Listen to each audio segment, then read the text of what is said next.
To a young woman who's raised serious questions about the cockpit behaviour of one of the pilots from the Malaysian Airlines jet missing with 239 people on board. Live now to Elise Elliott with this current affair exclusive. Elise? Trace, tonight, a staggering insight into actually what can go wrong on a Malaysian Airlines international flight. Our investigation reveals astounding breaches of security. How on earth did two teen travellers not only get invited inside the cockpit, but stay there for the duration of the flight, from takeoff to, would you believe, landing? Tonight's photos and stories paint a disturbing picture of one of the co-pilots aboard missing Malaysia Airlines flight 370. The aircraft was carrying a total of 239 passengers and crew. Throughout the whole flight, they were talking to us. They were actually smoking throughout the flight, which I don't think they're allowed to be doing. And they were taking photos with us in the cockpit while they were flying. I was just completely shocked. I couldn't believe it. These are the photos that will shock the airline industry and terrify passengers as the mystery surrounding missing Malaysia Airlines Flight 370 intensifies. Pictures that reveal an unbelievable insight into lax security on board. I know for the whole time they weren't facing the front of the plane actually flying.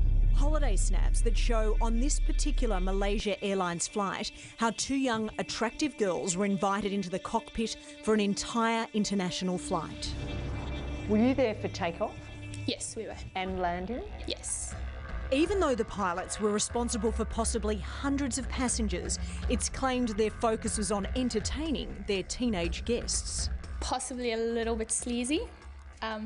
They invited us, or not invited us, they asked us if we couldn't arrange our trip to stay in Kuala Lumpur for a few nights so that they could take us out. More chilling is the fact this co-pilot, Fareeq Abhamid, is the very same pilot aboard the missing Malaysia Airlines flight. Well, then when I realised that it was the exact same co-pilot, and not only that, but that I had met him and that I'd been in the cockpit with him and that I have photos with him, that was quite shocking.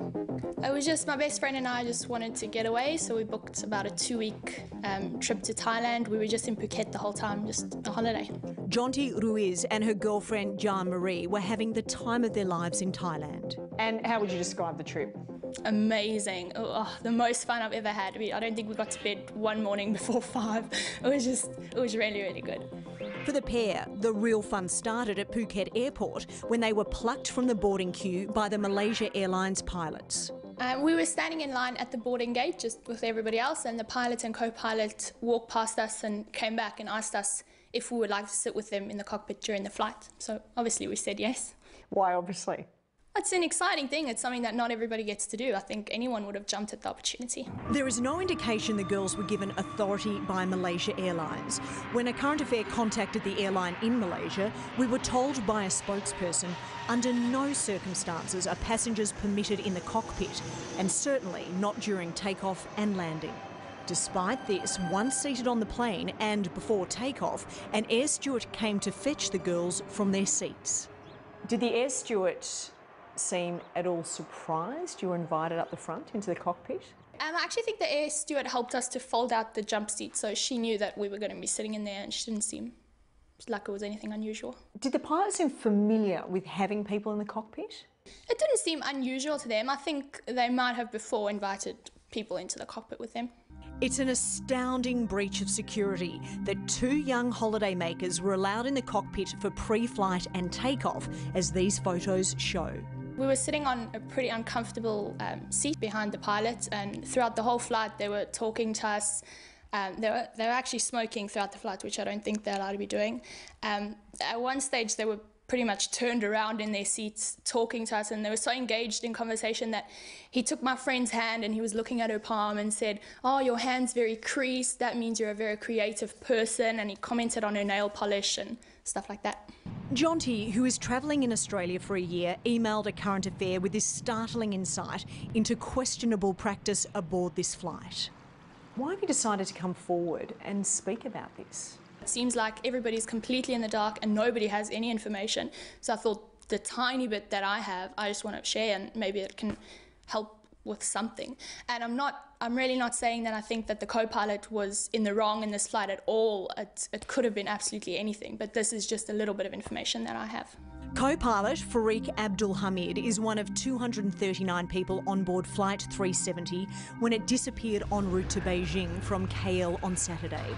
He's 27 years old. His position, first officer with Malaysia Airlines. He joined in 2007. He's racked up 2,763 flying hours. Despite the fact smoking is banned for passengers, the rules did not apply to the men in the cockpit.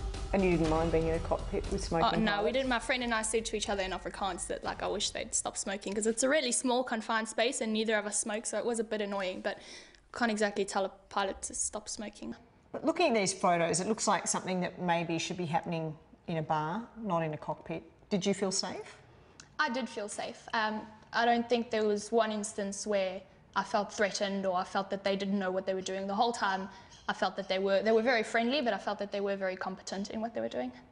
So Jonty, this is Farik Ab Hamid's Facebook page. He had sent you a message, hadn't he, after your flight together? Yeah, just after our flight, he just sent me a friendly message saying, have a safe flight back home. It's over there. Have a safe flight back home with a little smiley. So that was December 14, 2011. How do you feel knowing that the pilot who invited you into the cockpit is the very same pilot who was flying the plane when it disappeared? I thought it was crazy. Immediately I wanted to phone the friend that I was travelling with and tell her about the story, and I was just completely shocked. I couldn't believe it.